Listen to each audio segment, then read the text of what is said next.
Ladies and gentlemen, please be upstanding for Buxton University Graduations 2011.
I have pleasure in declaring this degree congregation and award ceremony open. Please be seated.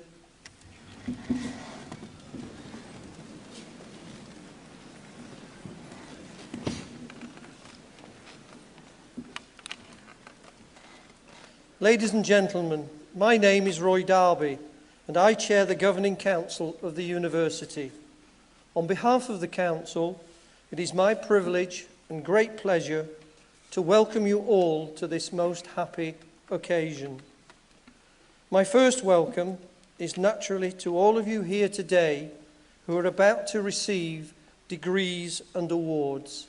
Very well done and many congratulations on your achievements. Welcome also to all your family and friends who have come along to share in your success. I hope that you have a truly wonderful day of celebration. May I also give a warm welcome to all the faculty staff who are here today and who have contributed so much to all the successes that we are celebrating. Our honoured guests include some of my fellow governors, senior members of our community from educational, civic and business backgrounds, and other supporters and friends of the faculty. To you all, a most warm welcome. On my immediate right is David Brown, our principal guest and keynote speaker. David, welcome, and thank you so much for joining us. We greatly look forward to your address. On my far right is Professor Ruth Farwell, Vice-Chancellor of the University, who will shortly also welcome you and will make the awards. On my left is Professor Chris Kemp, Pro-Vice-Chancellor and Executive Dean of the Faculty of Design, Media and Management. Professor Kemp will make the closing address at the end of the ceremony. Vice-Chancellor, will you now please confer the degrees of Buckinghamshire New University and receive candidates for other awards?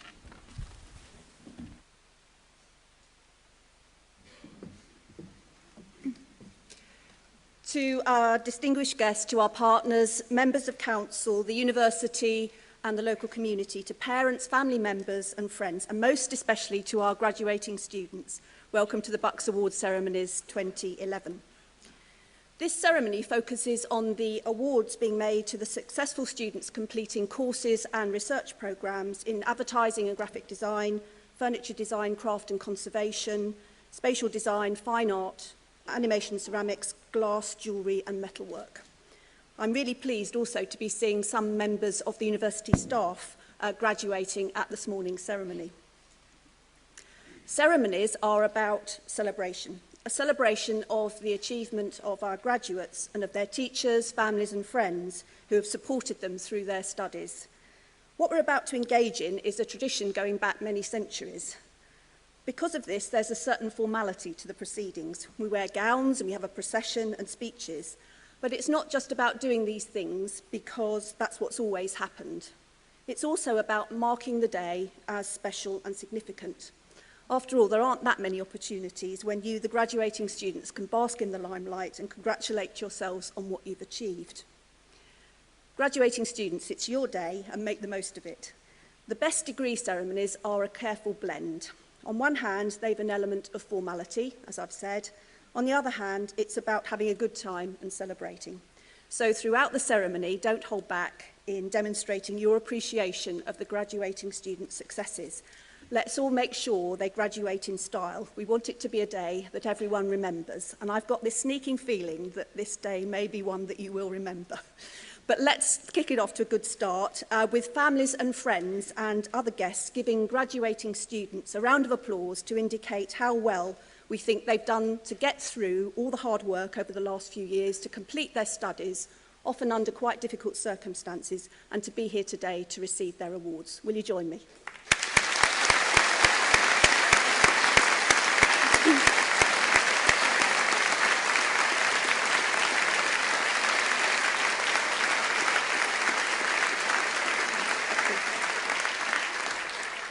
I hope what we've just done and how we approach this ceremony symbolises for you your time at Bucks. Yes, there's been a formal side to your studies and the way we do things, but also I hope that you've enjoyed your time with us and that you found it to be a friendly place. True friends don't always get things right, even though they might try really hard, but they have sticking power and they'll help you to the last. I'd really like you to think of Bucks like that. You'll always be Bucks graduates. That means we can help you and be a resource for you in the future. You can use our Careers and Employment Service for up to 2 years after graduation, and you're always welcome to get in touch to help progress your career goals. That brings me to a rather difficult subject, future employment. This theatre is bursting with a sense of achievement and success today. Despite that, I expect there's a little bit of nervousness in the air, nervousness at the prospect of what lies ahead in terms of careers or how your existing careers might progress. Earlier in the summer, there were headlines in the media indicating that the number applying for each graduate job has nearly doubled in the last 2 years of the recession. These reports were based on a survey by the Association of Graduate Recruiters, one they do twice a year of graduate employment prospects. What the headlines tended not to focus on was the cautious optimism that the report generated, which was because the number of vacancies for graduates rose by 3% during the year. This can only be a good sign that the graduate recruitment market appears to be overcoming the impacts of the recession. You should also be aware that this survey is based on responses from the largest graduate recruiters. These big recruiters aren't the full story. The vast majority of graduates don't get jobs with these companies and never have. Just because some employers don't have a graduate recruitment intake, it doesn't mean to say that they aren't looking for graduates. Most graduates work for smaller organisations in the private, public and not-for-profit sectors. And some graduates, particularly from universities like Bucks, are entrepreneurial and work for themselves. There are reasons to be cheerful. Your degree has provided you with the kind of flexibility and open-mindedness about what comes next, and the skills to deal effectively with whatever that might be. You'll need to be proactive to find the openings. You'll need to think creatively and perhaps think laterally and being prepared to start doing not quite what you originally hoped. The skills that you've acquired during your degree and also the various other activities that you've engaged with while you've been a student will increase your employability. You need to be able to promote effectively these skills when you're putting together your application for a job or for funding to start your own business or support your own practice, and when you're being interviewed. I do encourage you to get professional advice about how best to do that. At this stage, I'd urge you to hold your nerve. Your investment in your degree is an investment in your future life and your future career. Compared with what lies before you, the period of economic problems is a relatively minor blip. You'll get to really where you wanted to be before too long, but do remember that you'll also need to invest in putting your talents across as best you can. Whatever you go on to do, I hope you will think that your time at Bucks was extremely important in shaping your life positively, and that you will feel proud of being a Bucks graduate. We're certainly proud of you, and all of us at Bucks wish you every success and happiness in your life and career. The best of luck to you all. We will now start the presentation of the awards.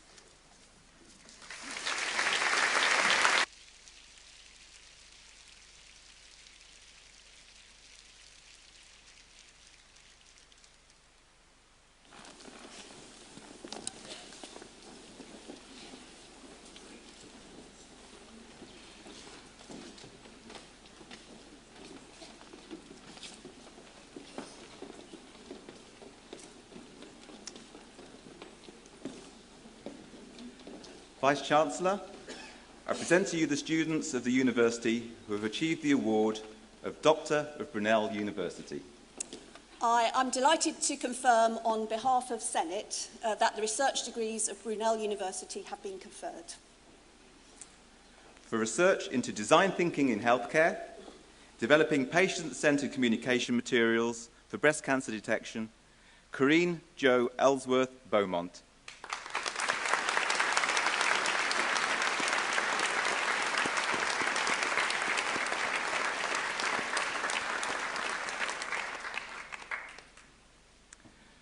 For research into spoons and spoonness, a philosophical inquiry through creative practice, Andreas Michael Fabian.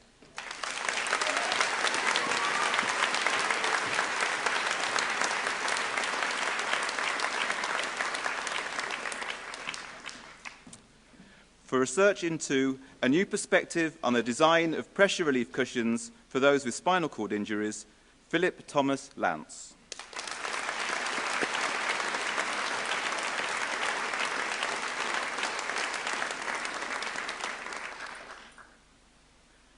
For research into making fashionable furniture in England and France during the Age of Elegance, Ernest Dolan Rial.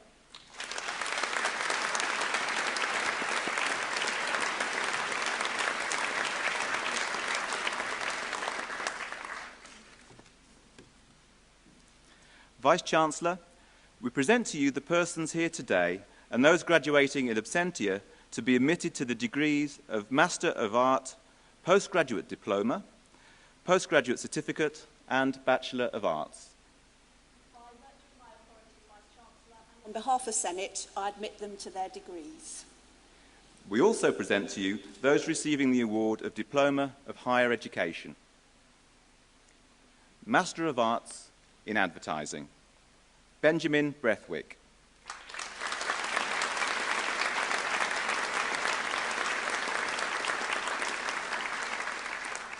Jenna Hoyle.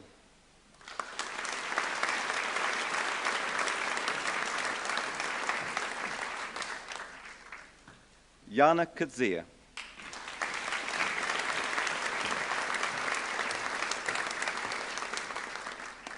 Monique Lane.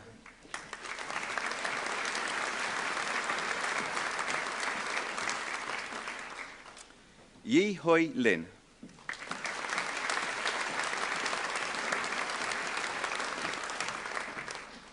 Caroline Leith Rees.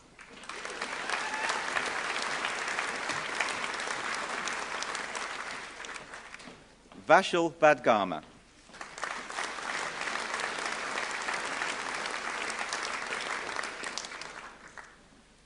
Master of Arts in Furniture Conservation, Restoration and Decorative Arts, Catherine Michelle Boucher.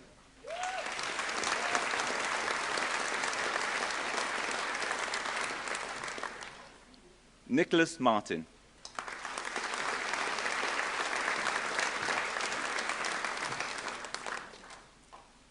Lucinda Elizabeth Joy Page.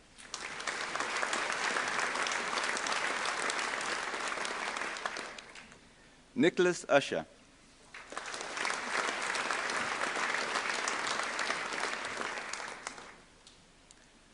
Master of Arts in Furniture Design and Technology, awarded prizes for the most distinguished performance on a postgraduate programme, winner of the V&A Museum of Childhood Stalls for Schools competition, and receiving commendation from the Mix Interiors Student Furniture Designer 2011 Awards, Joseph Ian Bray.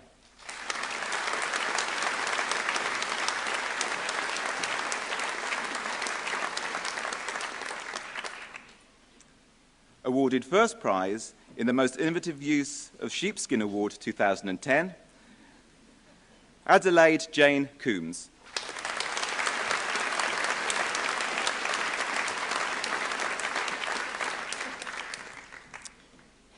Master of Arts in Illustration, Rupert John Hamilton Fraser.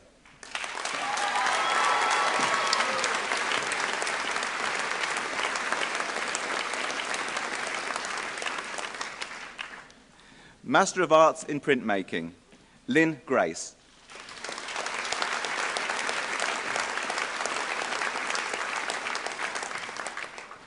Beverly Ann Machette Downs.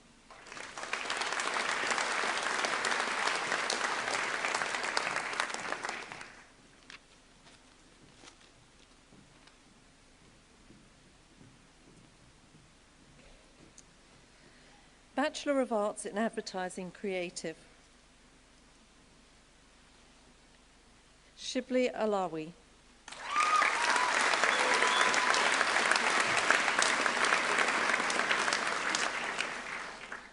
Stefania Carla Cirignano.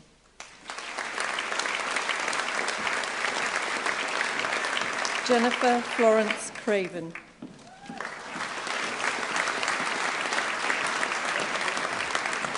Guy de Macedo Berndt.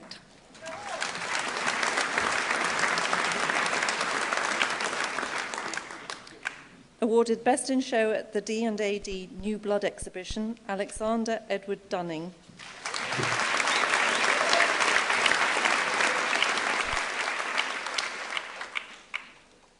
Louise Hutchinson.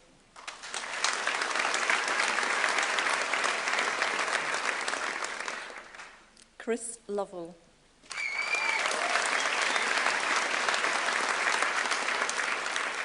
Alexander Marking.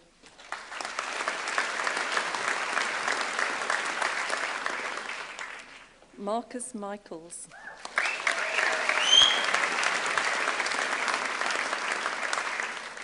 Awarded a commendation in the Roses Award and judged Best in Show at the D&AD New Blood exhibition, Howard Mitchell.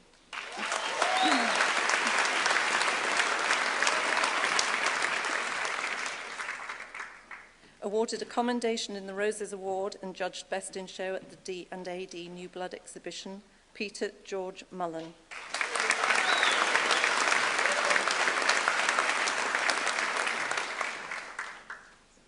Kalinda Muloba.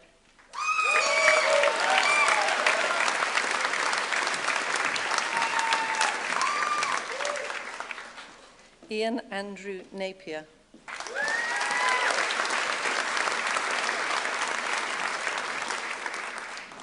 Michael Samuel Osei Akoto.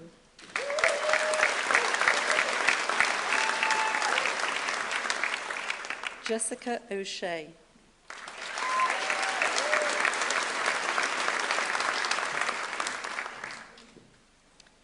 Daniel William Pape.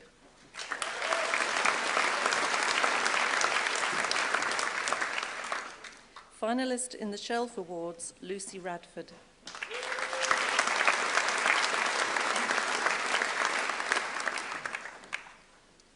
Harmeet Sarah.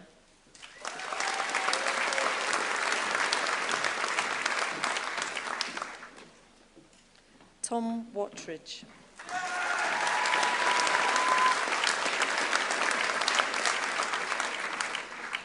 Benjamin White.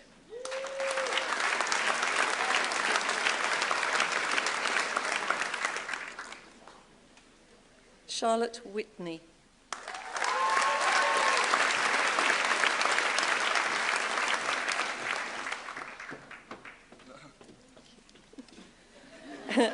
Adriano Di Bancamagni.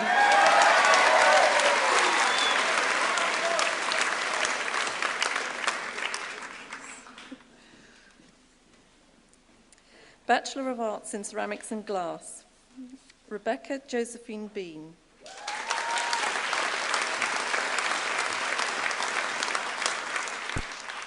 Jeanette Durham.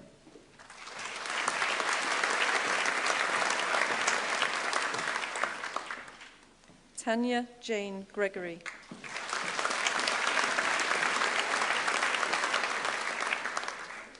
Jacqueline Johnson.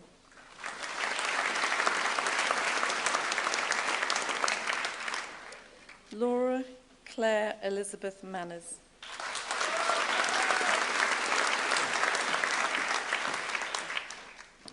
Julia Barbara O'Kelly.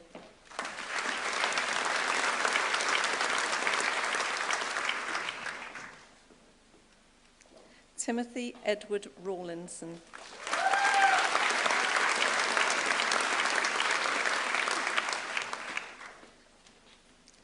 Kay Waite.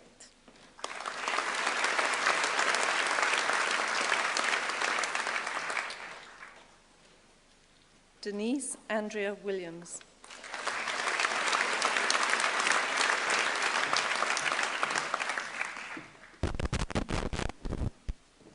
Bachelor of Arts in Fine Art, Stephanie Brooks.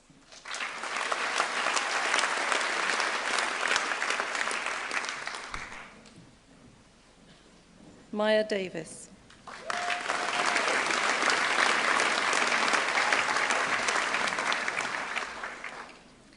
Maria Raquel Gonçalves.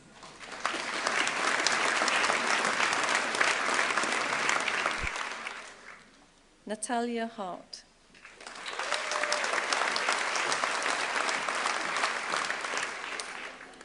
Alexandra Höhlmüller.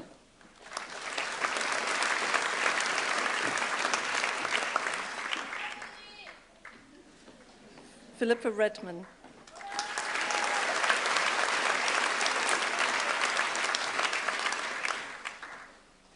Annette Spurin.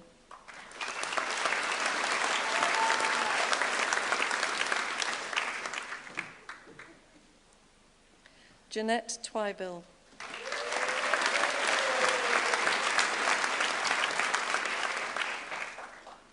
Linda Whitehead.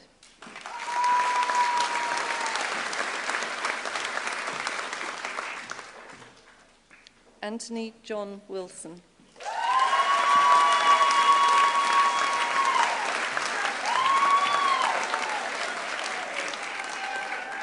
Kathy Sibley.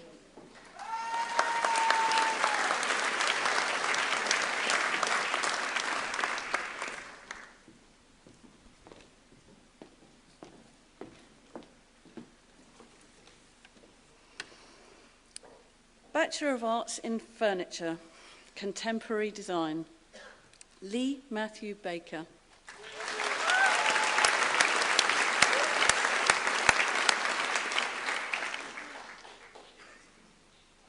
Natalie Laura Brady.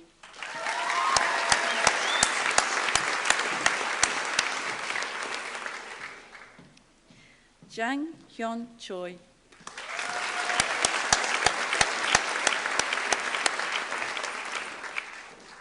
Esther Comunello.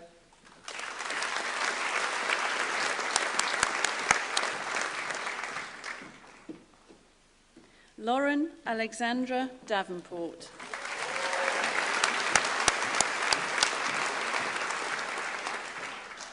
Lee Deering.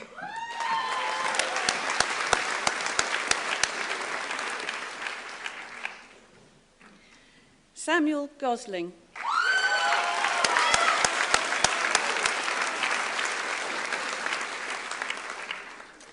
Hannah Louise Griffiths.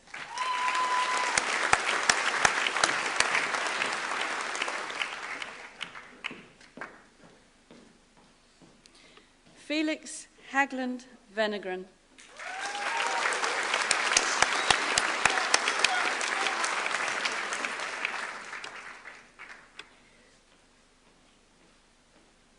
Clinton John Sheldon.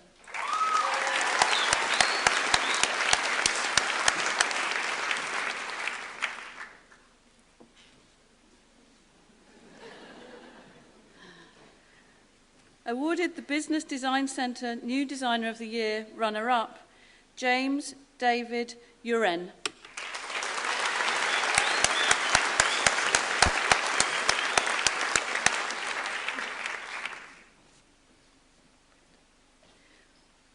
Brendan Og McGuinness.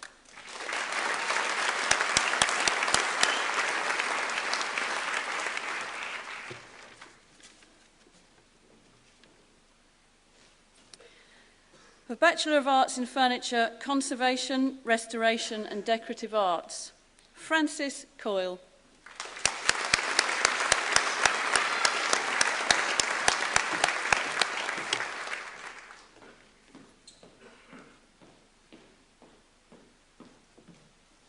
Harriet Ann McGill.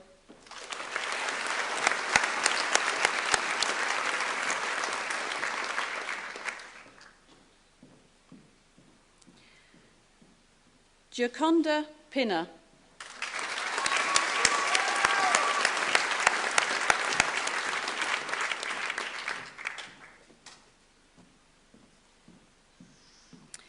Awarded the most distinguished performance on an undergraduate programme and also for the dissertation, and receiving an internship in the 2011 National Association of Decorative and Fine Arts Societies Awards, Yo Sakurai.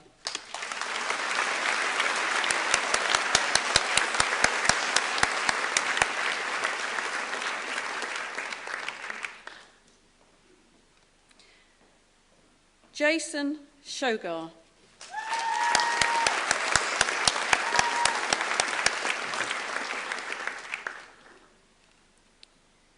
Gavin Paul Webb.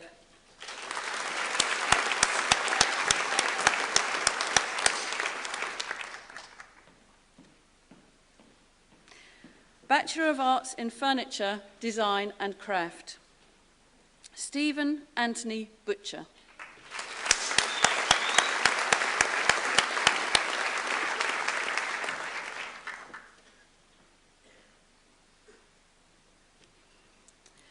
Awarded New Designers Habitat Innovation Award, also awarded a Furniture Industries Trust Scholarship, Luke de los Reyes Diaz.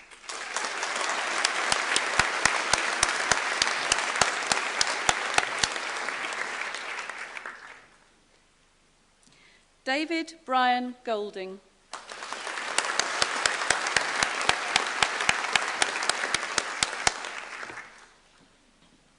Awarded a Furniture Industries Trust Scholarship, James Hall.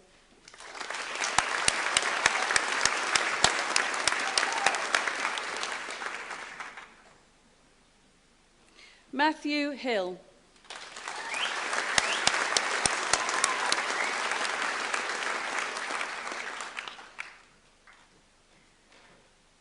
Thomas Hooker.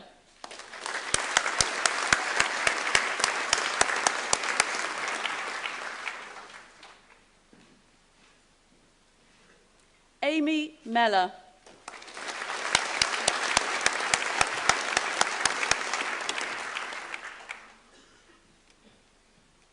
Awarded a Furniture Industries Trust Scholarship, Jennifer Eve Oughton.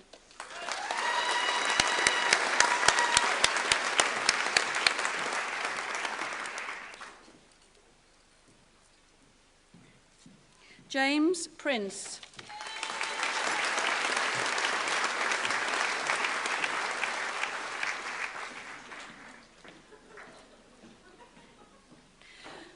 Also awarded a Furniture Industries Trust Scholarship, Amy Louise Wallace.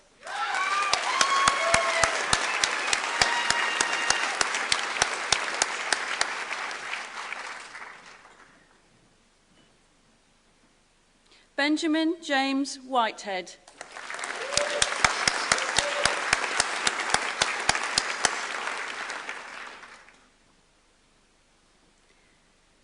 Matthew David Andrew Willits.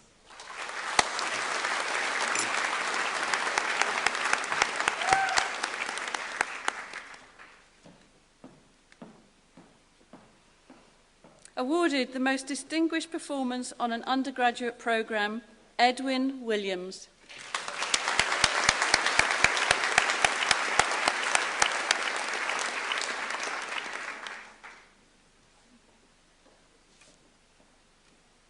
Awarded the St Giles Furniture Award, Henry Owen Williams.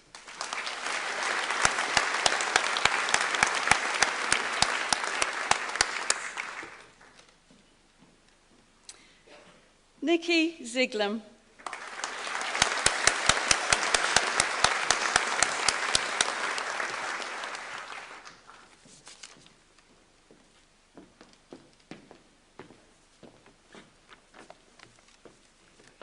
Bachelor of Arts in Graphic Arts, Vais Akbari.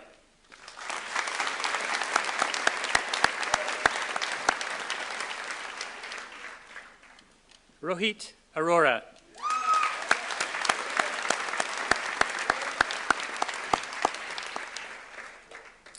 Daniel John Ball.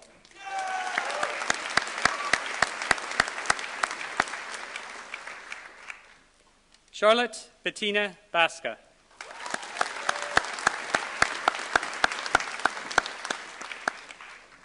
Gareth Butterworth.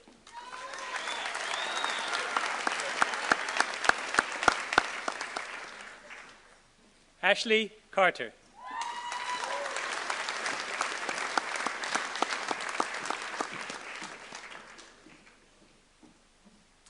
Philip Clegg.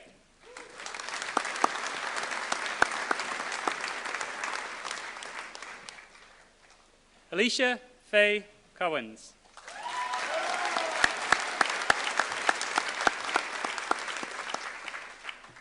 Liam John Day.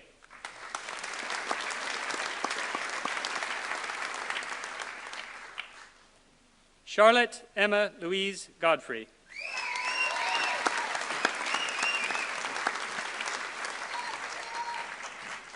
Victoria Frida Hall.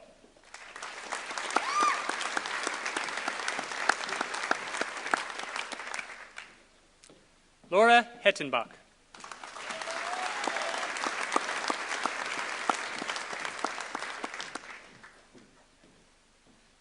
Tom Jackson.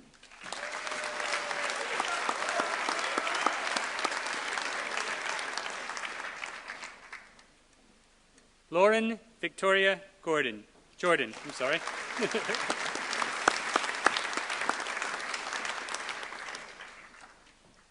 Marseille Jordan Gay.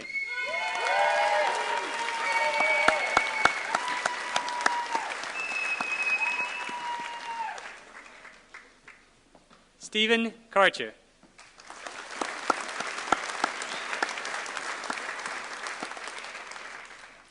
Jonathan Kemp.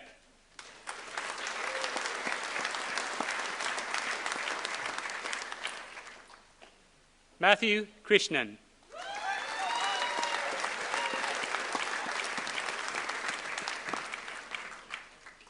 Tashish Kusi.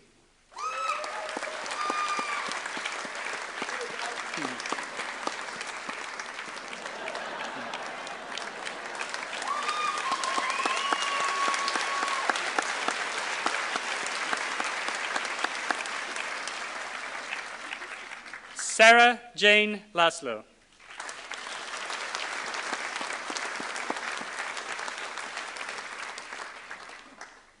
Dan Lawson.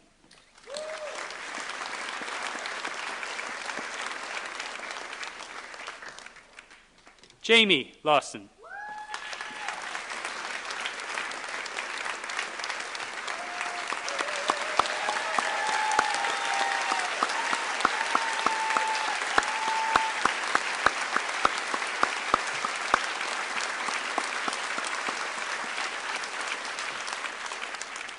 Tatum Elise Lepaturel.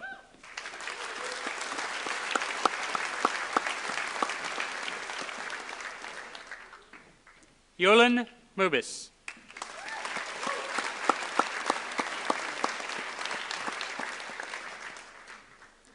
Rakia Nawaz.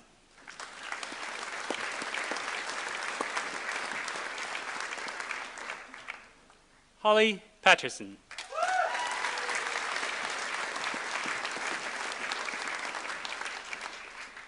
Jan-Hendrik Peters.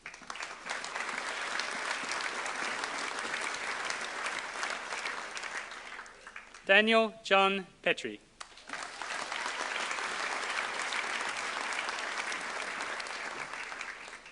Gary Priest.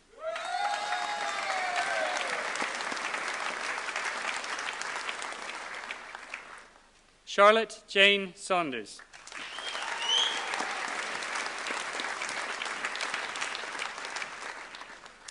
Nicola Smith.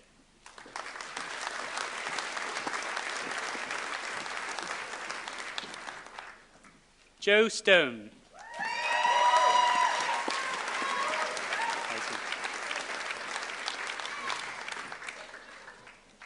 Emily Stroud.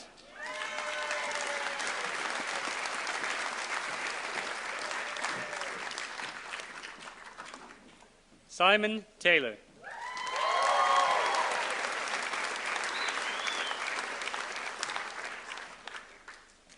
Jack Turton.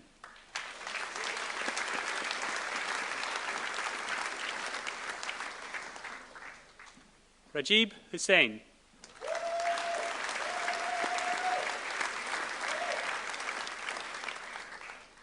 Yujing Jin.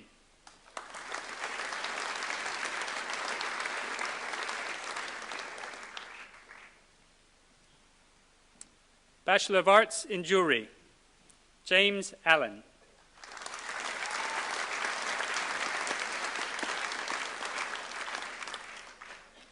Rebecca Bruton.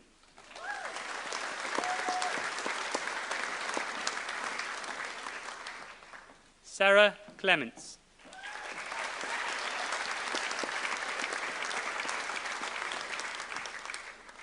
Chloe Hearn.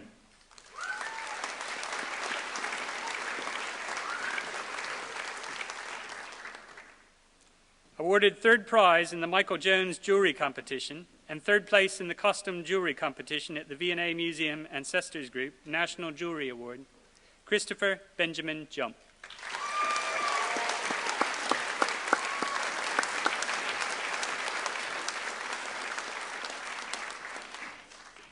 Awarded second prize in the Michael Jones Jewelry Competition, Hannah Wood.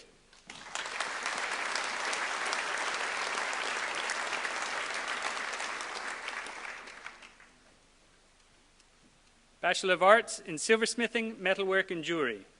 Awarded the New Designers Goldsmiths Company Award and second place in the Fine Jewelry Competition at the V&A Museum Ancestors Group National Jewelry Award, Fiona Bryony Jackson.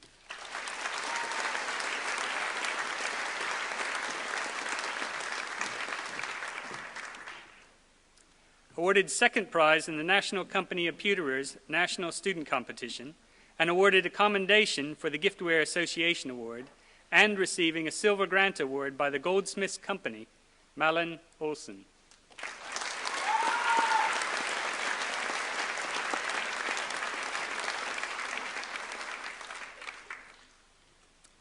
Awarded third prize in the National Company of Pewterers National Student Competition and receiving a Silver Grant Award by the Goldsmiths Company, Siobhan Margaret Wood.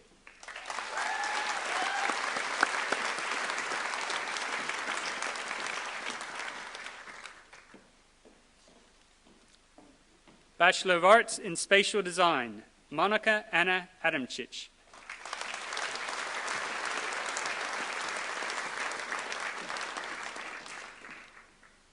Sarah Jane Berry.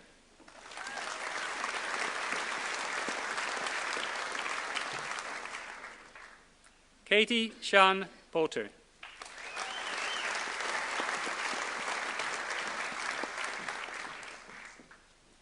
Lauren Clark.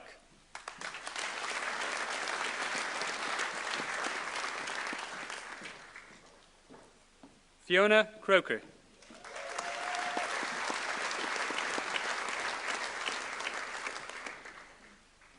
Amy Elizabeth Davison Snowden.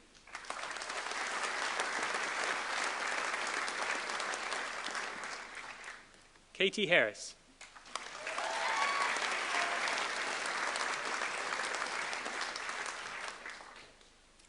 Monica Kozlowska.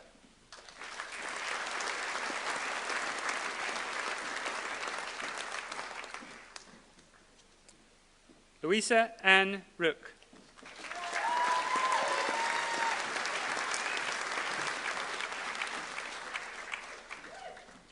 Gemma Viner.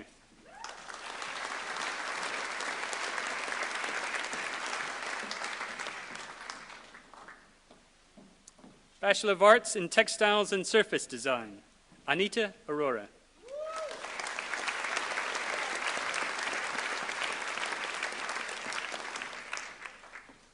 Francesca Baxter Hunter.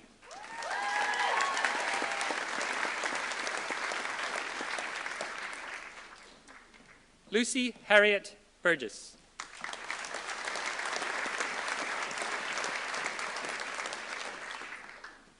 Louise Christine Burton.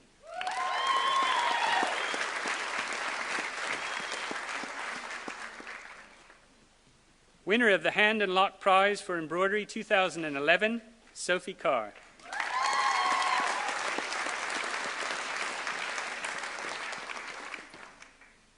Harriet Megan Chidsey.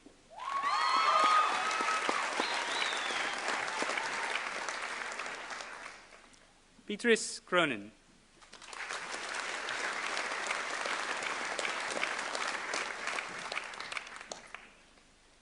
Hannah Cunningham.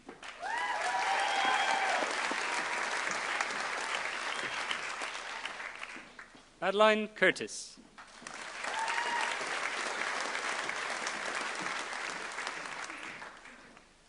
Charlotte Hannah Duvall.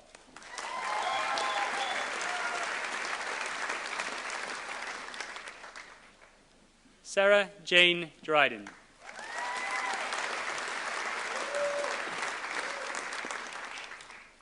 Tanya Elliott.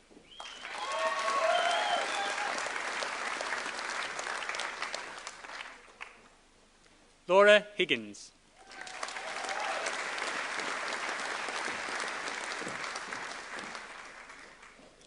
Victoria Kennedy.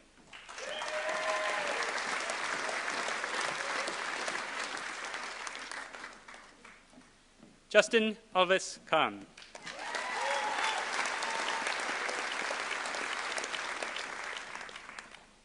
Claire Louise Langley.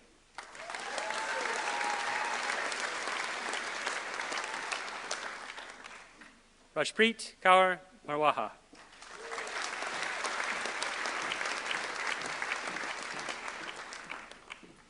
Sarah Matthews.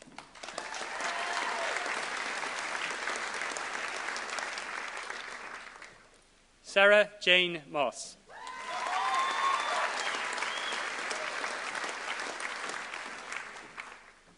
Gurpreet Nagi.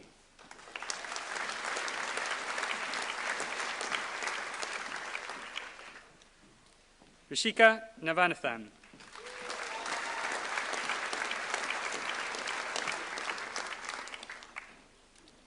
Nicola Jane O'Rourke.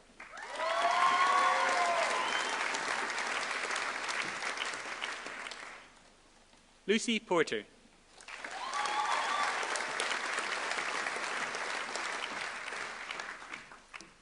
Prize winner at the TextPrint 2011 show, Bethany Merrill Pryor.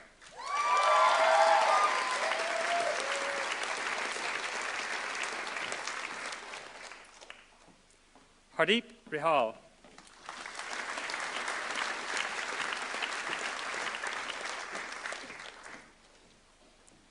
Antonia Lee Schofield.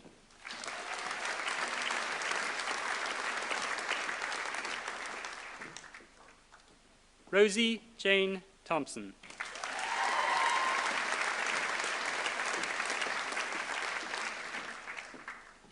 Zoe Townsend.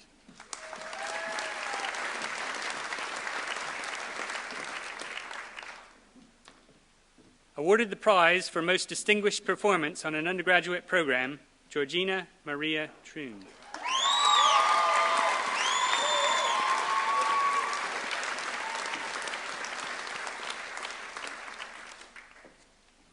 Emma Wheeler.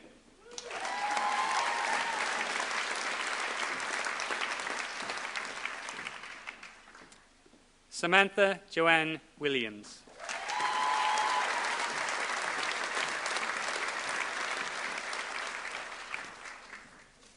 The Dean will now introduce the special awards.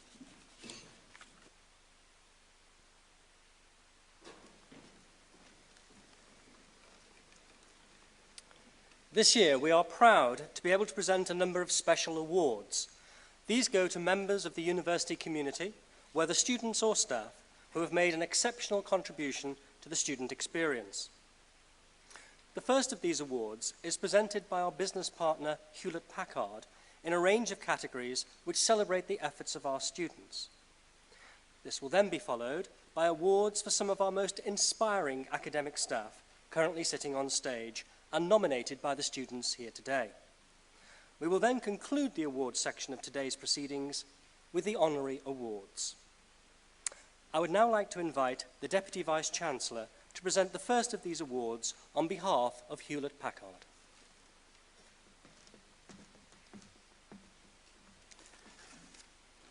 Buckinghamshire New University works in partnership with Hewlett-Packard to provide IT equipment and services for the students and staff at the university. HP is one of the largest IT companies in the world, with an annual income in 2010 of more than $120 billion. The partnership extends well beyond the provision of IT capabilities for the university, and as an example of this, HP is sponsoring a range of Student Excellence Awards as part of this year's graduation ceremonies. Each of the 6 students who have won these awards will receive a top-end performance laptop from HP.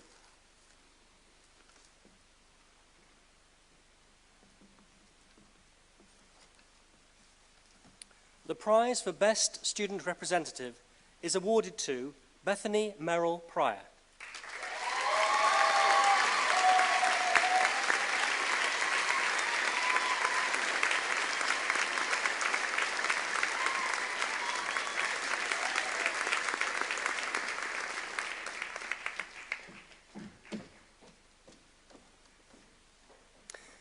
It is my privilege to be able to make awards to academic members of staff who students feel have inspired them during their time here at Buxton University. These awards are based solely on the testimonials provided by graduating students sitting here today. I would like to thank all of you who submitted nominations. Although there are many who are worthy of the award, the following colleagues will receive the Most Inspiring Tutor Award today. Could the award winners please come forward to centre stage to receive your awards from the Vice-Chancellor. Sarah Eaglesfield.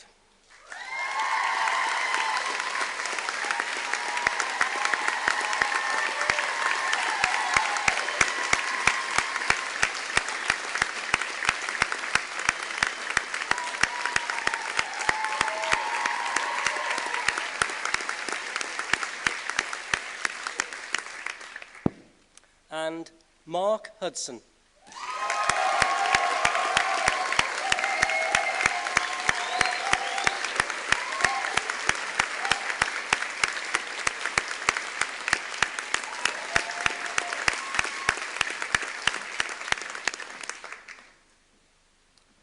The Head of Research and Special Projects will now present the Honorary Awards.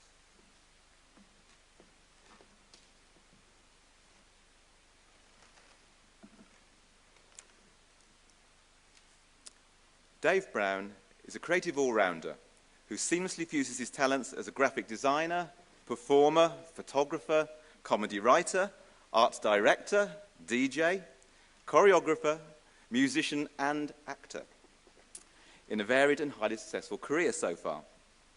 He has performed in front of many thousands on BBC television and at sell-out gigs at Wembley Arena, the O2 and the Royal Albert Hall. He is in demand as a graphic designer and has produced books that frequently reach the top 20 bestseller lists. Given this, you'd expect him to be a familiar face. However, for his most renowned work, he has worn an ape costume. So only his eyes have been seen by millions. When Dave first came to Bucks for an interview in 1992 for the then BA Graphic Design and Advertising course, he was told that his grades weren't good enough. So he enrolled to Bucks on the HND graphic design program instead. During the next 3 years, he worked incredibly hard and not only progressed to the BA course, but also achieved a first-class degree. But what he learnt in class was only part of his education. In the evenings, with classmate and housemate Noel Fielding,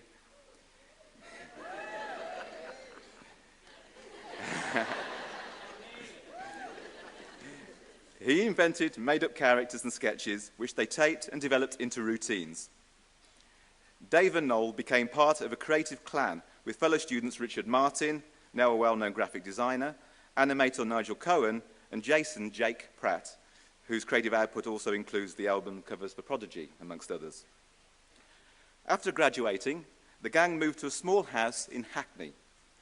Dave got a job with the renowned graphics and branding firm Newell & Sorrell as a graphic designer, working on accounts including Zeneca and Hewlett-Packard. He continued helping Noel and comedy partner Julian Barrett in his spare time, behind the scenes mostly, as they developed the shows that became The Mighty Boosh. At Newell & Sorrell, however, Dave was given the prestigious task of producing designs and branding for the 2002 FIFA World Cup in Japan and Korea.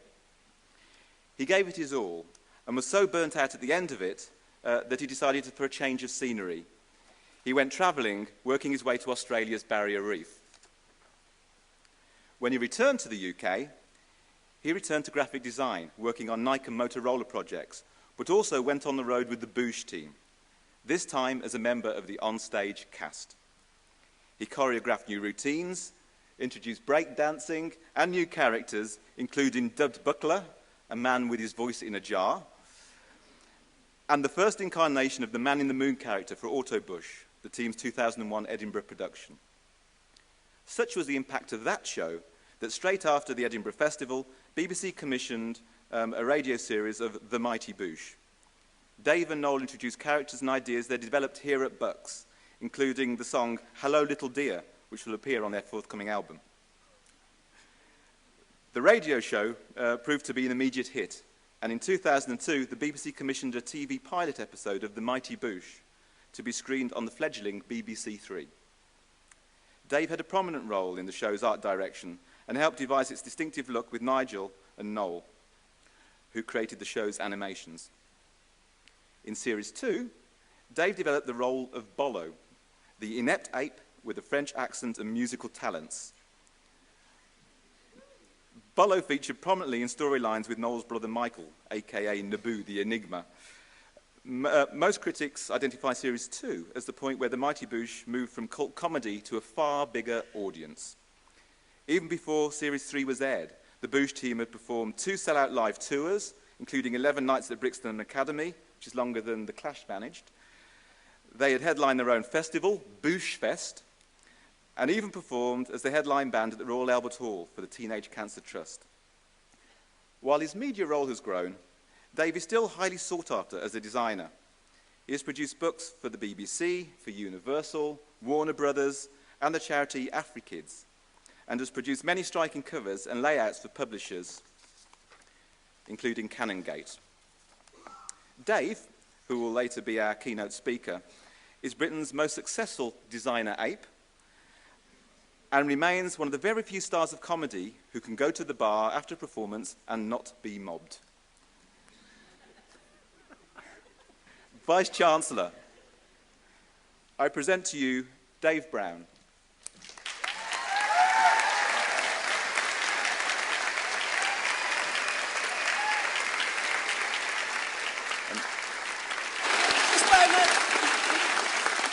Dave is to receive the honorary award of Master of Arts in recognition of his time studying at the university and his continued interest in the field of graphics, whilst combining it with a very successful media career, both nationally and internationally.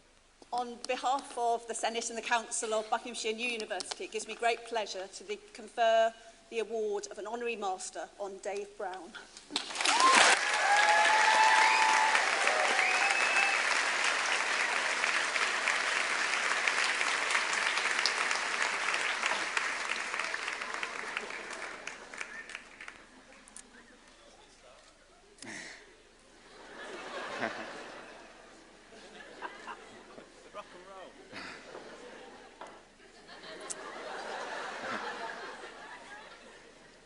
Okay. Now then, Noel Fielding is a painter, comedian, DJ, actor, writer, producer, and well-known TV personality and Bucks alumnus. Noel has many talents, but perhaps is best known as team captain on BBC Two's Never Mind the Buzzcocks, and for co-creating and starring in the BBC comedy The Mighty Boosh. Noel has attracted a cult following and much media acclaim for creating his own surreal worlds, rich with imagination and eclectic reference points. He gives a glimpse of his approach when he describes how he tackles creativity. He has said, "I want to make something of the spirit of Spike Milligan and the Kenny Everett Show, using modern techniques." And of The Mighty Boosh, he said, "Television needs a madman. I want the show to be psychedelic and beautiful, but have a charm and personality.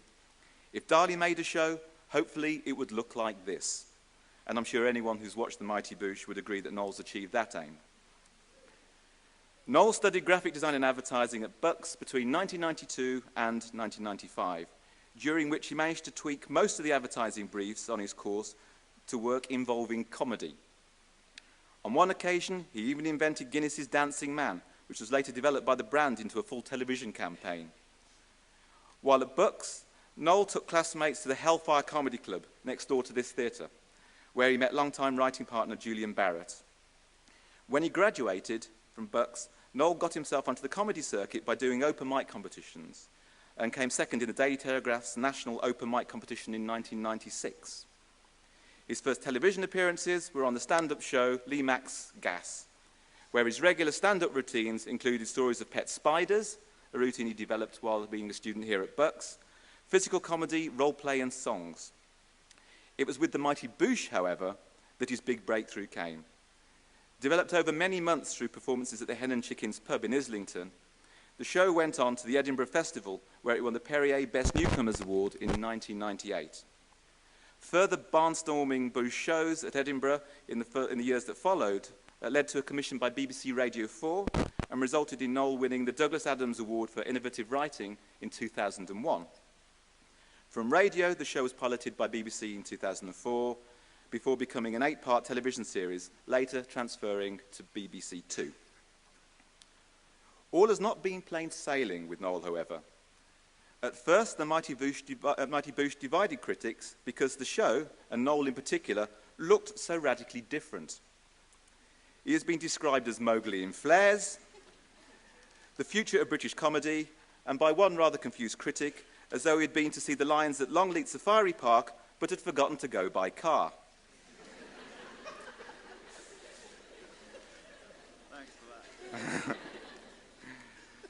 Like his various guises, Noel has been ruthlessly single-minded and stayed true to his approach, eclectically open, but with reference points always well-informed, always well-researched. The Mighty Boosh has spawned 20 episodes for BBC Three, 2 sell-out tours at venues including the O2, Brixton Academy, Wembley Arena, and the Royal Albert Hall, as well as live shows in the US.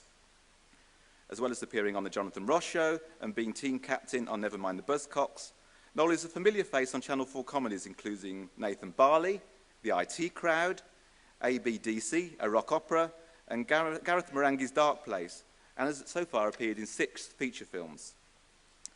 He's picked up a diverse range of accolades, including the Barry Award at the Melbourne International Comedy Festival, the 2011 Loaded Laughters Comedy Award, Royal Television Awards for Situation Comedy and Comedy Drama, as well as the 4th place at Dave Television's Sexiest Stand-Up Comedian Award. It gets better. And 2nd place in GQ's list of Best Dressed Men. Perhaps one of his lesser recognised talents is as a painter. He has exhibited at the Saatchi Gallery and held regular art exhibitions at Maison Berthaud in Greek Street, Soho, receiving good reviews for work inspired by Dali, Rousseau, Magritte and de Kooning, amongst others. He works actively for causes including Teenage Cancer Trust and Amnesty International, and appeared earlier this year in BBC's Let's Dance for Comic Relief, where he gave a fine reenactment of Kate Bush's Wuthering Heights. He's also been on the big screen in 3D this summer as Ed Banger in Horrid Henry the Movie, alongside Richard E. Grant and Angelica Houston. Noel's book, Scribblings of a Madcap Shambleton, is out this autumn, as well as his new Channel 4 and E4 series, Noel Fielding's Luxury Comedy, produced and animated with fellow Bucks graduate Nigel Cohen, which will introduce a whole new world of characters, including the Jelly Fox and Figo the Fruit Fly, guaranteed to be one not to miss.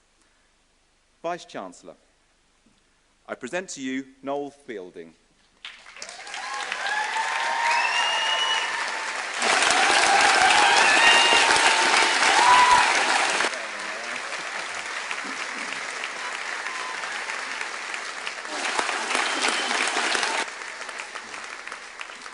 Noel is to receive the award of Honorary Master of Arts at the University in recognition of his time studying at the University, his continued interest in the visual arts, patronage of many arts organisations, and international reputation as a comedian, DJ, comic actor, and writer.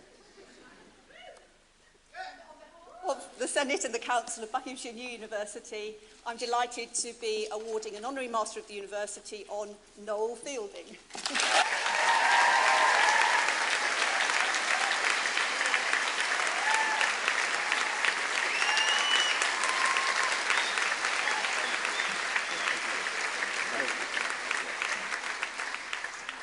Hey, how you doing? You right up there on the top shelf? Woo! Don't jump. Got a little speech, but don't worry, I've got big handwriting. This is just a drawing of a horse in tights. Wow. Yeah, I don't know what to say. It's crazy. I mean, it's great that I saw that, I think it was Sarah, you got an award, and Paul told me that you help people who have writing difficulties, which I thought I wasn't very good at writing. When I first got to university, I thought I was dyslexic, and just turned out I was a bit thick. But I never thought that I would basically end up being a writer, which is insane, which just goes to show you that, I don't know, I suppose I came to this place and didn't know what I wanted to do. I knew I wanted to be a comedian, but I didn't quite know how to go about it. But you can sort of do anything, which is the great thing about university. I mean, I used it, I rinsed it, I went and worked with the media students, I borrowed all their cameras, I just did loads of stuff. I mean, you can do anything you want. It's quite exciting, looking at all your little faces now. You're so young, I can't believe I've dressed as Dracula at my own graduation. What the hell was I thinking? Just come out of a coffin to do this. But I'm not used to having a microphone attached to a cupboard. That's my problem. I like to move around when I'm talking. This is ridiculous.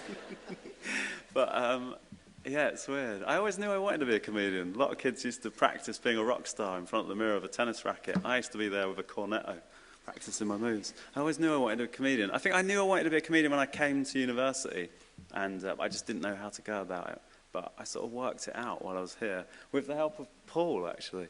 And he sort of encouraged me. I think he thought, well, you're never going to make it as a graphic designer. What the hell were you thinking? I ended up doing advertising, which is weird, because I knew that I didn't want to do advertising, but I thought copywriting would be good, and it really helped, actually. Advertising, if anyone's done advertising, it's great. I mean, a lot of people have gone on and written scripts, and done different kind of work. You know, copywriting is brilliant. It also teaches you how to be really economical, teaches you how to sort of get a concept across really quickly, which is what stand-up's about, I think. And also you work in twos, which I ended up being in a double act, so I'm sure there was some sort of link between having to work with someone every day, and then I sort of needed that when I left college to do comedy. And I actually met Julian Barrett, who's in the Mighty Boosh with me, and I thought he'd get one whoop at least. He got nothing at all. I met Julian Barrett. Who? You know, the one with the moustache. Oh, right, yeah, him, yeah. I met him in the Hellfire Club just next door, and he was doing a gig while I was a student here. And I went up to him, and I was really excited, and I was quite sort of young and dippy, and I went to him, oh my God, I do comedy just like you. And he just looked at me like I was a serial killer. And basically, I remember thinking, yeah, I made a good impression on him. And then years later, his best friend said, oh yeah, Julian mentioned you. He said he met some mentally ill boy with his hair on backwards. But we did end up working together, so it was okay in the end. I mean, it's weird. Things have changed a lot. I saw that Rupert got an award. I'm pretty happy. Rupert was here. You? Yeah. Rupert's still rocking the Highlander look. It's a strong look. But Rupert was here when I was here, and we were sort of fascinated by you, Rupert, because you used to do sort of medieval reenactments or something. I think you were an Archer of the Realm or something, but I remember you brought a sword in once, and then the guy that I worked with in advertising, we made cardboard swords and ran in and tried to attack you. We were furious. We couldn't get into the computer room because you'd set up a drawbridge. It was a nightmare. But, sorry, I can't help doing jokes. I can't talk seriously. I have to slip a joke in. But look at all your little faces. It's like a giant Guess Who board. If everyone with glasses and a beard could lean forward.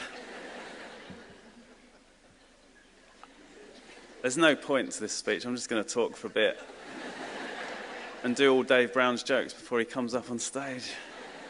I think what was quite cute was the way that you all accepted your awards. It was quite amazing because the way that you walked was incredible. Like, some people didn't want to be noticed, so they were sort of like this.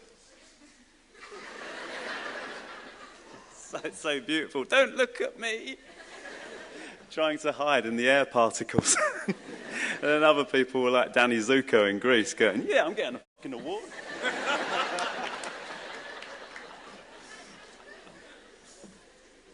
Yeah, it certainly changed. It was all fields around here when I used to go to college. I used to come in on my penny farthing and think one day I'm going to make it. I am really old now. It's insane. But I didn't realise how old I was until I realised I was thinking about my colleges and we didn't have mobile phones. I know that seems insane to you lot. We really didn't have mobile phones. We had to use smoke signals. They don't really work. They're quite random. And we didn't have computers really. I mean, a few people had computers. We didn't have laptops or anything. So it was quite insane. And I remember, because I wanted to make some short films, I had to borrow a camera from the media, like the film studies department, and it was so big I had to ride it to the place that I was filming. We were doing a shoot at night, and when I plugged it in, the moon went out. It was a nightmare. I did write that joke last night. I'm pretty pleased with that, actually. Although I can't think of another situation where I'm going to be able to use that joke. When I was at college, there were things that I did while I was here that I didn't know were good ideas because I was too underconfident, but then I ended up using them later on in life. Like Paul said, I did write Hello Little Dear, that song, and then we ended up recording it in Electric Ladyland Studios, Jimi Hendrix's studio, and which is basically a song about getting a deer into the boot of your car, which is a bit whatever, I liked it. And also there's a thing that I wrote in my bedroom on Hewenden Road, underneath a duvet, and it was a thing called The Jelly Fox where I played 4 characters, and I only had like a little tape recorder, so I had to play all the characters at the same time, and I was under my duvet just going, I'm the Jelly Fox, doing these weird voices, and my flatmate, who was French, came in and went, what are you doing? And I was just editing, I've just made it into a whole piece, an animated piece, for my new show, Luxury Comedy, and I was thinking it was weird. I was only editing it yesterday, and I was thinking that I was at college 20 years ago when I wrote that, and I've only just found a way of making that work, which I don't know what that means, really. Maybe I'm just a bit slow, but I think I was waiting until it could be animated, and I've only just done a show that's half filmed, half animated, so I don't know. And that song that I wrote, we only recorded it a couple of years ago, so it's weird, because some of the ideas that you have now will be your best ideas, and I think you should be brave, because when you get out there, there's going to be a lot of people that tell you can't do this and you can't do that. But you can basically do anything you want. Well, that's not true, actually. If you dress up as a clock and start pushing people in a ditch, you'll get in trouble for that. That's probably not what you want to do. I mean, it's great. You can reinvent yourself. That's what I wanted to say. When you leave here, you can reinvent yourself, which is amazing. You can become someone else. You can sort of go, right, I'm going to do this, and you can sort of take on a persona.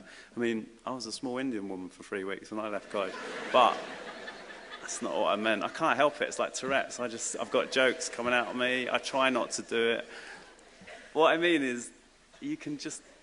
I wanted to be a comedian, but I had to sort of invent a little bit of a persona to do that, because people think, oh, you can't do that. And even when you start doing it, don't listen to anyone. You can do whatever you want. Like when me and Julian, we did win the Perrier Award for Best Newcomer, and as a prize, as part of the prize, we had to do a big gig in Her Majesty's Theatre, which is like a 5,000-seat theatre, and our show in Edinburgh was to 60 people a night, so it looked like a puppet show. It was ridiculous, and we did the best we could. And I remember the first review we got, this is the first review we got, And we were on with Tommy Tiernan, this Irish comedian who's really good.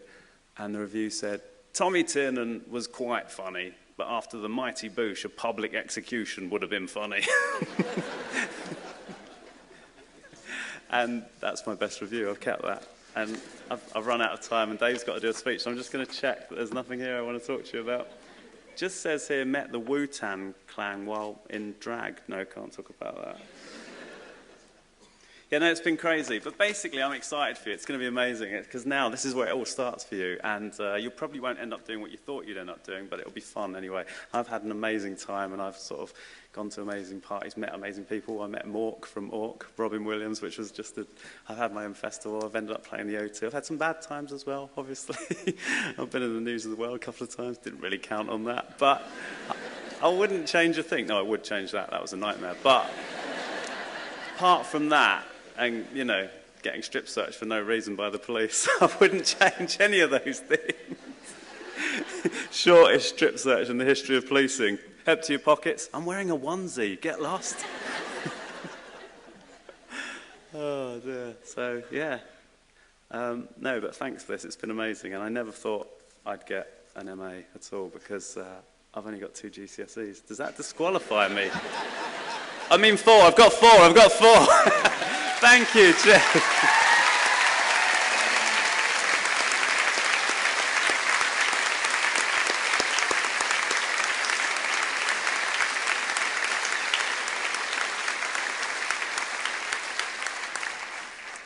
This concludes the presentation of awards. I'm sure you'll join me in congratulating both of our new honorary awardees, and it is my pleasure to introduce designer, comedian, and now new Bucks New University's honorary master's recipient, Dave Brown, to give our main address.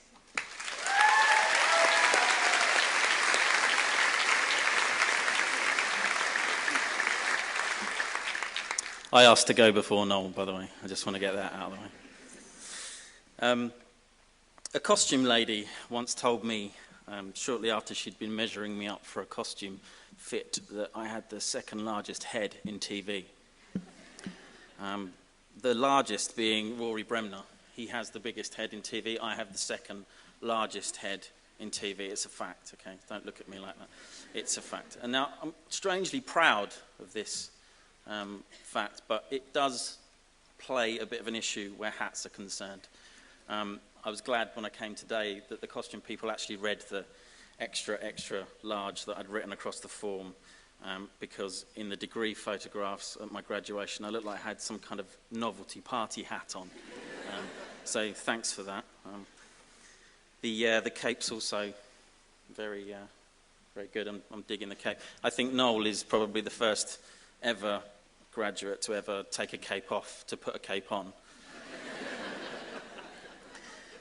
For me, it's a novelty. For Noel, it's a Tuesday. It is like that. Anyway, thank you very much for letting me speak and for the honorary masters. I'm really, really proud. Congratulations to all the other graduates. Well done.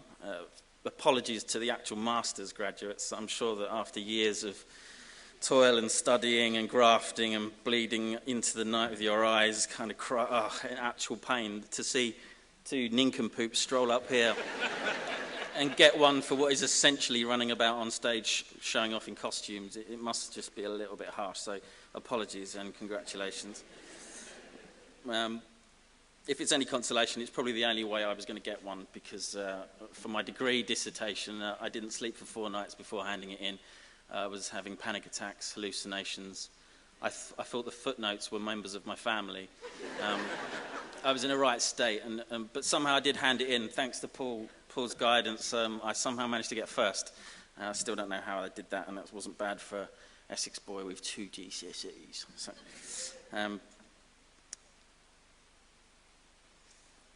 sorry.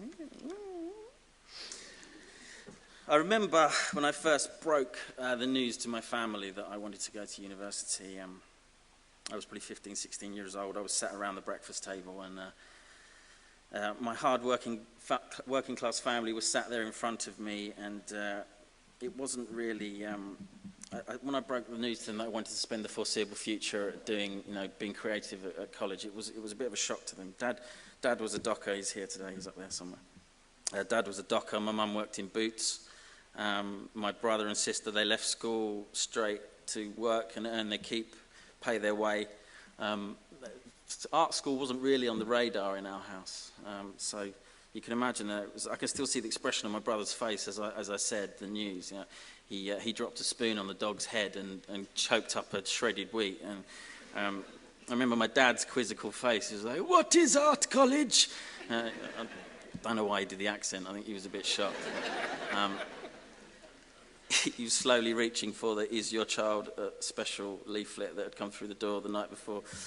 It wasn't really a great moment for me, but I somehow managed to convince them that a creative career was for me, and they were really supportive. And after several therapy sessions and some pretty strong medication, I remember my dad walking to me with his arms open, strangely vacant, glassy eyes, and he gave me a hug and he brought me close and he whispered to me, "Get your hair cut though, eh?" They were incredibly supportive, and I'm very, very thankful for that. The last thing they needed to hear that morning was a long-haired, spotty teenager telling them that he needed financial support for the foreseeable future. That's my child heckling me. Hello. Sorry, I'm not meant to do that in the middle of that one. I knew what I wanted to do, and I knew I was kind of good at it. My parents did too. They kind of they encouraged me. But I must admit that not coming from a creative background and not having the greatest of qualifications, there were times when I did ask myself whether, doing a degree at university, whether I was cut out for it really. For my interview, for an instance being that from my interview here at Bucks, my dad had kindly driven me up from Rayleigh in Essex to High Wycombe, portfolio on the back seat. I remember he dropped me off and he went and parked behind Staples, the big mega store on the corner, and he stuck his car behind there. And as I sat in the then course leader's office, John Fairbanks' office, I was up on the 5th floor, and I noticed that out of the window I could see him waiting behind Staples in his car. And just as I was called in to to meet the interview panel, I noticed that he wasn't exactly waiting, he was more stealing. And as I shook the hands of the interview panel, I could still see my dad over Bruce Sinclair's shoulder wrestling a trolley into the back of his car. It's a true story. Ever the Cockney Chancer, he'd spied upon some loose booty, and he just thought he'd get hold of it. I remember on the way home, as I clung onto that trolley hanging out the boot of the car, speeding down the M40, just saying to myself, I wonder if I'm aiming a little bit too high here.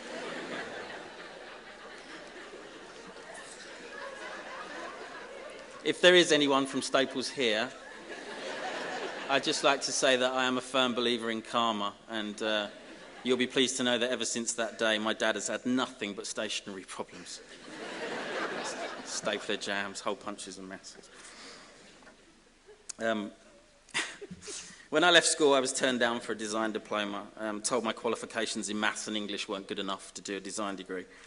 I did a year of retakes. I got on that course. I received good grades. I got a portfolio together. I went for a degree interview, but I was met with the same response. My grades weren't good enough to deal with the academic side of a degree course. So I was encouraged to do an HND, which I did here at Bucks. I did really well at that. I applied for the extra year. I got my degree and walked away with a first-class honours.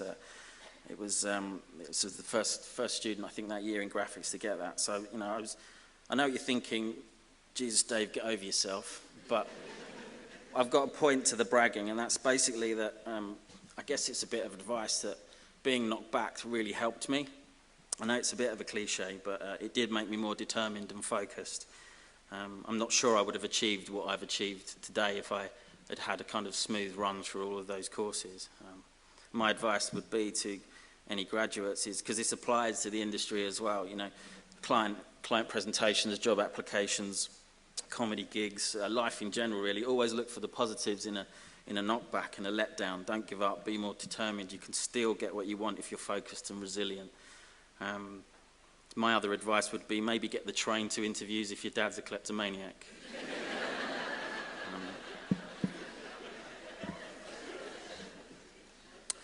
Noel sat next to me on that first day in the H&D course back in '92. Oh, it hurts to say that. He looked a cross between David Ginola, Evan Dando, and Bruce Forsyth's love child.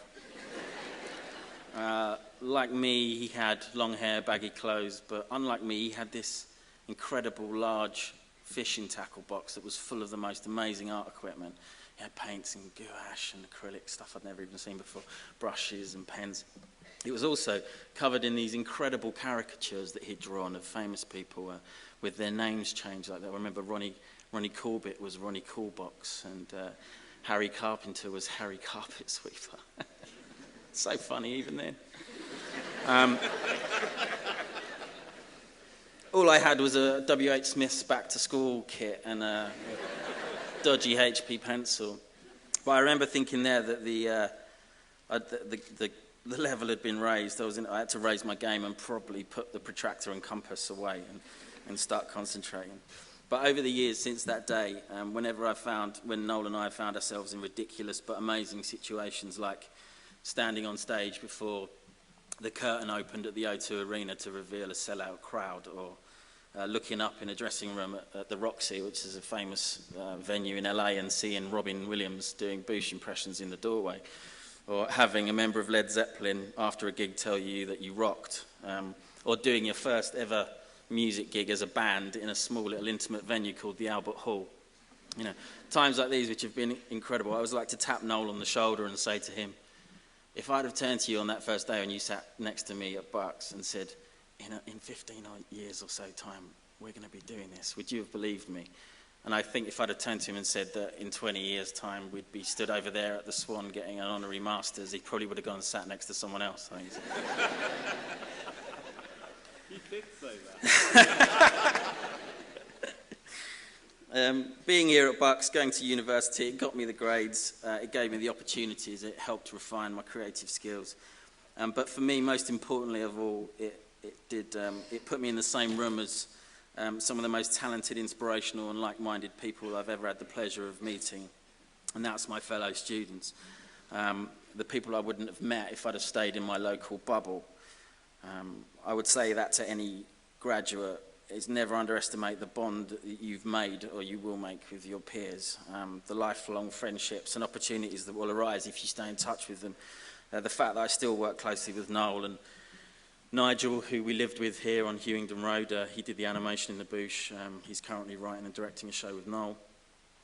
Other students like Richie Martin, I know Paul mentioned some of them, but we all work together in combined collaborative projects, and it's a testament to the bond that you make as a student. I'd urge any graduate to stay in touch with any of your fellow students, because they're some of the best people you'll ever meet. Most of them, anyway. So thanks, Bucks New University, for this amazing honour. I'm truly chuffed about it. I'm proud.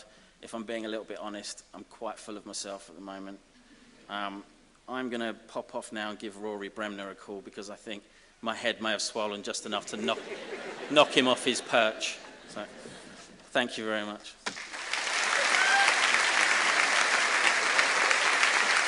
Dave Brown.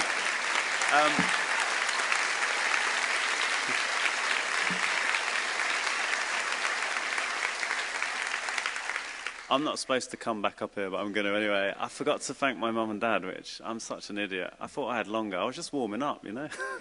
I was going to do an hour and a half. And I just want to thank my mum and dad, because they didn't earn a lot of money when I was at university, but they paid for everything, and they really worked hard so that I could do that. And they gave me a lot of money. They didn't know I was taking it, but they did. They're amazing. And when I left and said I want to be a comedian, they just were totally supportive, and they didn't sort of say, "What? You're not funny, you idiot." They just sort of were amazing, and they came to all my gigs, and they still come to all my gigs, and they inspire me all the time to keep going. And you know, when people say, "What's your massive inspiration?" It's my family. So they're amazing. And the other last that's not a joke. It sounded a bit weird, but it's true. And the last thing I want to say is, I know Dave said he got a first. Just want to say for the record, I got a third. Not even a Desmond Tutu. I'm rubbish. So if you get a third, it doesn't matter. You still made it.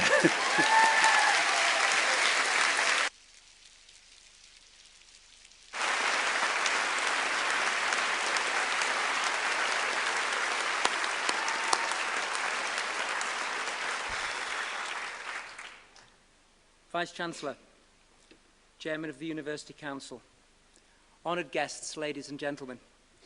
As Pro-Vice-Chancellor and Executive Dean of the Faculty, it is my privilege and pleasure to conclude this morning's proceedings by thanking those who have made today's ceremony possible. I would like to thank the Vice-Chancellor of the University, Professor Ruth Farwell, not only for awarding the university degrees and diplomas, but also for her support of and faith in this faculty over the past year.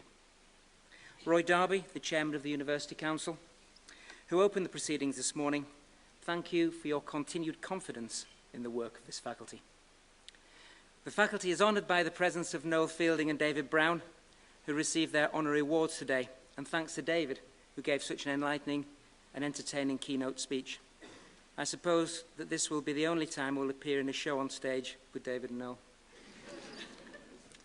Our design, craft and visual arts programmes are some of the most well thought of, creative and innovative in the United Kingdom. And today is the high point in our academic calendar. I, for one, never tire of watching the pride and pleasure of the faces of those receiving their awards and those here to support them. Today is my favourite day of the year at the institution, as we see students graduating with awards who are either entering full-time employment for the first time or completing a programme whilst in employment to further their expertise, knowledge or self-development. This gives us a true sense of lifelong learning, and it is this diverse mix of programmes and students from which we gain so much pleasure in the faculty. Being both flexible in our approach and accessible to all, we have identified niches and partners that enrich the environment in which we work. There are those graduating today who came to us from schools and colleges, bringing with them enthusiasm and creative skills, and are leaving us with not only an enhanced skill base, but also products and knowledge which will drive innovation and creative activity, impacting on their chosen area of employment. Today in your midst are industrial partners, awarding bodies, guest speakers and others who have helped us in our quest for new and exciting quality programmes, which will capture the imagination of students and enable them to develop personally. Without them, we would not be at the cutting edge of the creative industries. This academic year has again been a challenging one for the staff in the faculty, who've had to balance academic work and administration with the demands of our changing higher education sector. And without a strong team, I could not have managed this year. As Andrew Carnegie said about teamwork, teamwork is the ability to work together towards a common vision, the ability to direct individual accomplishments towards organisational objectives. It is the fuel that allows common people to attain uncommon results. My staff have worked tirelessly as a team and shown the true mettle of the faculty in each task asked of them. They have achieved uncommon results. I cannot single anyone out as the teaching team, the skills team, the management team, those undertaking research, the administration staff, the registrars, PAs and support services, including their technicians and the campus caretaking, cleaning and refectory staff. All contribute to the wide range of education and support functions making up the university community. I'm sure that you will join with me in thanking everyone in the faculty and university who has made your time here enjoyable and successful.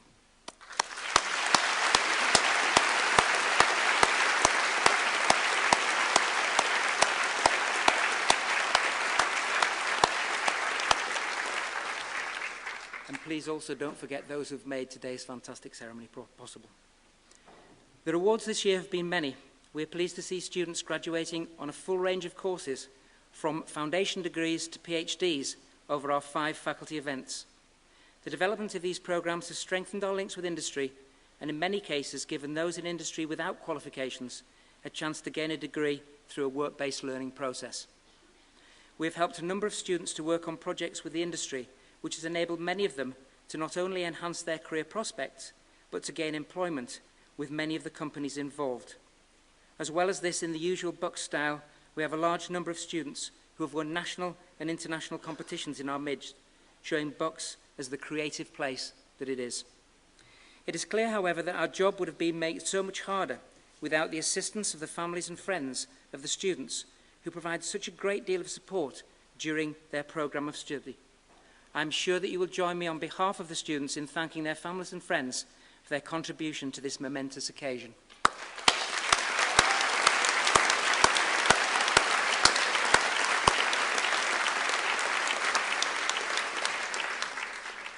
To conclude, I would just like to say a few words to the students graduating today. Willie Nelson said, "Positive thoughts are not enough. There have to be positive thoughts and positive actions." Hopefully the programmes that you've been on and the lecturers that you have come into contact with have inspired you to take positive action. So go out there and join countless other successes from this faculty, and most important, be positive, make a difference. But always remember, change is now a constant, so keep current and always keep abreast of the new ideas and new technologies emerging. Many congratulations to you all, and I wish you well in your chosen careers. Please keep in touch with us and let us know how you're getting on. I hope you'll all join us for light refreshments in the university after this ceremony, and now I declare this degree and congregation awards ceremony closed.